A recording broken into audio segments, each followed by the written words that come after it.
Хотелось бы, чтобы сегодняшнее мероприятие прошло на очень высоком уровне, чтобы вы не просто поговорили, обменялись мнениями, но и приняли какие-то дальнейшие решения в каких-то таких серьезных вопросах, которые будут включены в повестку научно-инновационной деятельности университета.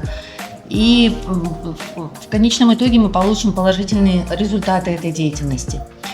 Поэтому я желаю вам всем удачи, обменяться мнениями и хорошей плодотворной работы.